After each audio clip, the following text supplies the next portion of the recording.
Olá, meu amigo, minha amiga, é um grande prazer estar falando com você novamente.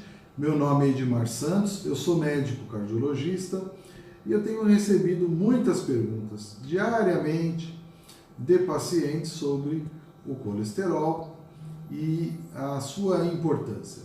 Isso é todo dia, então me motivou, obviamente, a fazer um vídeo sobre este assunto que julgo ser polêmico e bastante interessante. Vou expressar aqui a minha opinião, são pontos de vista pessoais e coloco na forma de vídeos curtos para que não fiquem muito cansativos para você, para que você entenda toda a lógica que leva ao raciocínio de um cardiologista sobre o colesterol e se é ou não necessário tratar e a quem tratar e se deve ser avaliado ou não. Em primeiro lugar, a pergunta que deve ser feita é a seguinte: o colesterol, quer seja ele colesterol HDL, LDL, colesterol total, ele é importante ou ele é irrelevante? Ele não é importante.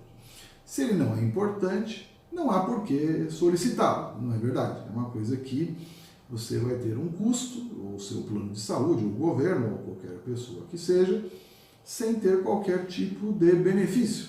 Então, não faz o menor sentido pedir um exame no qual não há relevância clínica, não há impacto na vida das pessoas.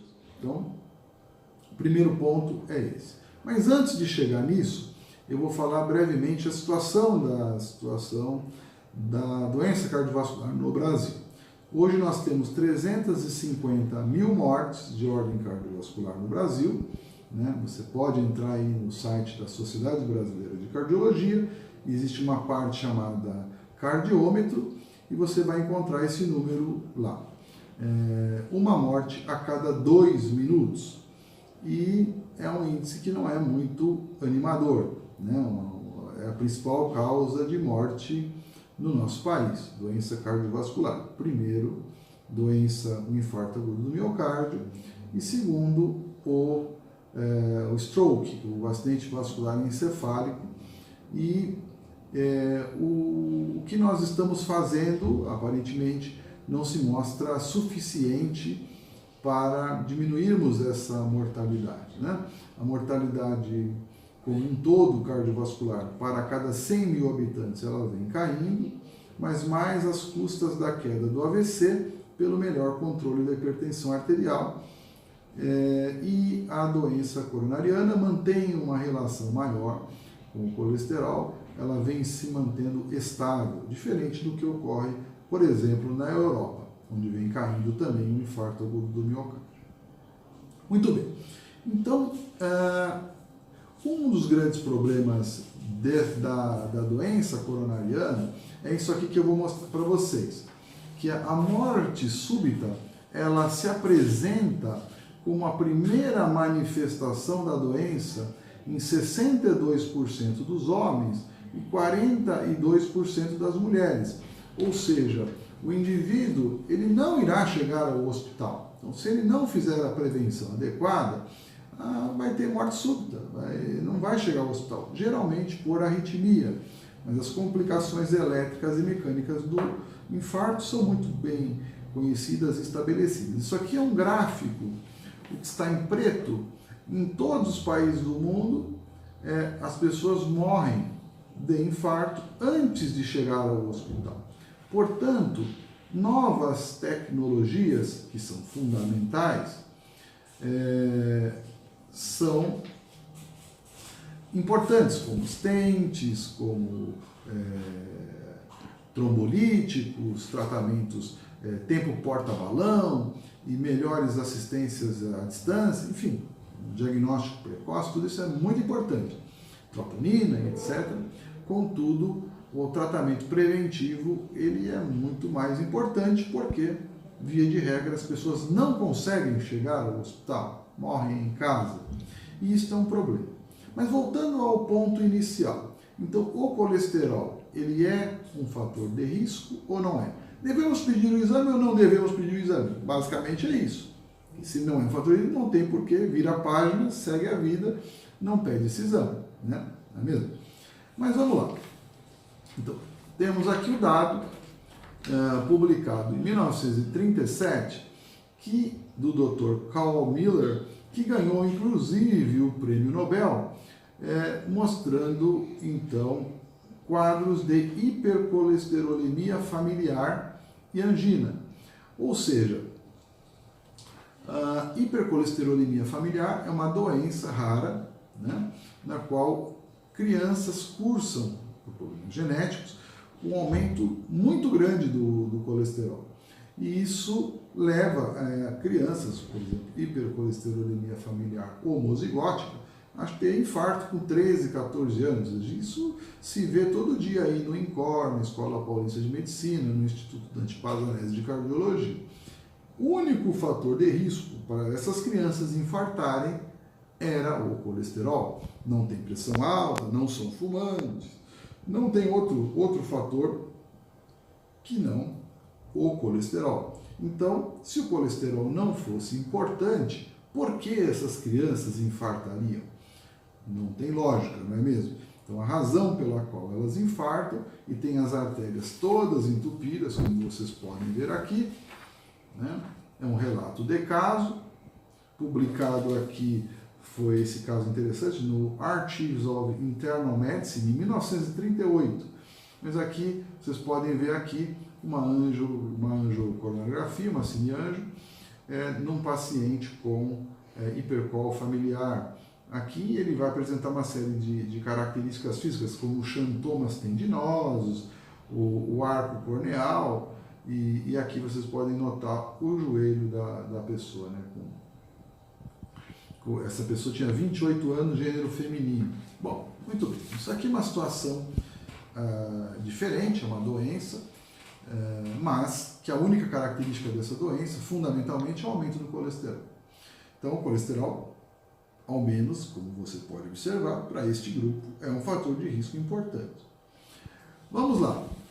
Papel do colesterol na doença arterial coronariana. Aqui nós temos dois estudos importantes. De um lado, o estudo de Framingham e de outro lado, o estudo Mr. Fit. O estudo de Framingham é um estudo observacional, né? E é uma coorte. Você acompanha a pessoa ao longo dos anos e identifica os fatores de risco. Como os senhores podem ver aqui, aqui onde está a minha mão, quanto maior o colesterol, maior o risco que os indivíduos tinham de ter eventos cardiovasculares. O estudo Mr. Fit, que está deste lado, era um estudo de intervenção. O estudo ele avaliava pacientes com alto risco cardiovascular e mudava a dieta do paciente com o objetivo de ver se esses indivíduos tinham menos morte cardiovascular, menos infartos. O estudo Mr. Fit mostrou que a dieta foi ineficaz. Isso significa o quê? Que a dieta, assim como no estudo Peer Trial, mostrou-se que não é muito eficaz a dieta hipogordurosa no sentido de reduzir desfechos cardiovasculares.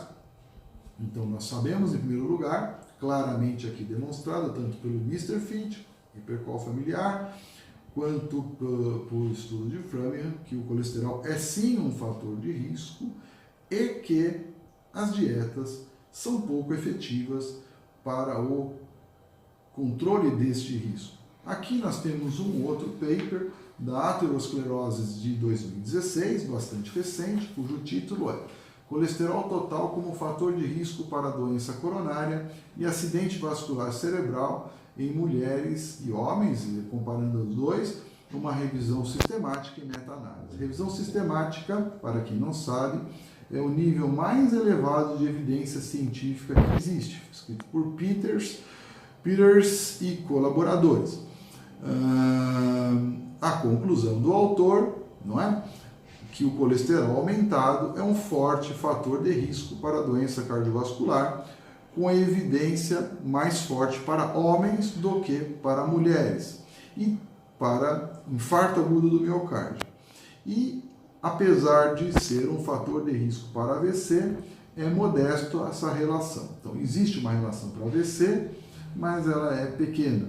E o risco maior é realmente para infarto do miocárdio. Foram analisados mais de 1 milhão de indivíduos. Então, não há dúvida isso aqui. Olha aqui. Aterosclerose. Né? Aqui o paper. Quiserem, entrem na internet, vocês vão achar com facilidade. Né?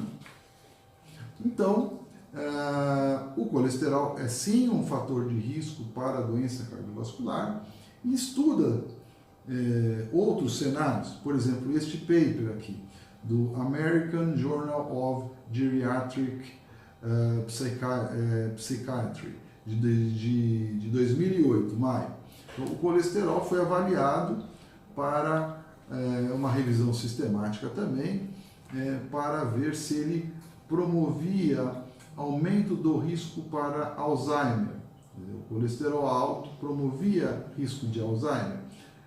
A resposta é, para indivíduos de média idade, sim, conferia aumento de risco. Para pacientes de maior idade, idosos longevos e superidosos, como são chamados hoje, essa relação não existia. Então, o que sabemos é que o colesterol ele é sim um fator de risco cardiovascular, não é verdade? Já mostrei aqui para vocês. Para Alzheimer é discutível, né? Para indivíduos mais jovens, sim. Para indivíduos mais idosos, não. Existem sim alguns ensaios que mostram em pacientes infartados que o nível na admissão desses pacientes, o nível de colesterol não é tão alto. Isso é fato, isso existe, eu tenho que falar para vocês, mas isso deve-se ao claro fato de que o colesterol ele forma as membranas celulares. 70% a 80% do colesterol ele é sintetizado pelo próprio corpo, e quando você tem um infarto, você tem morte de células, a necrose das células, e portanto essas membranas são rompidas, fazendo com que caia o valor de colesterol. Portanto, é muito claro que quanto maior a extensão do infarto, no momento do infarto, menor será o valor do colesterol. E a glicemia vai estar aumentada por questões óbvias, chamadas de reações ao estresse, né? Então, são achados que a ciência já conhece, e eu espero ter, neste primeiro momento, nesse primeiro episódio, ter esclarecido alguns pontos para vocês, que são os meus pacientes, e que gostam de ver meus vídeos, enfim, que curtem aí, uma dúvida se o colesterol deve ou não ser medido, deve ser ou não avaliado.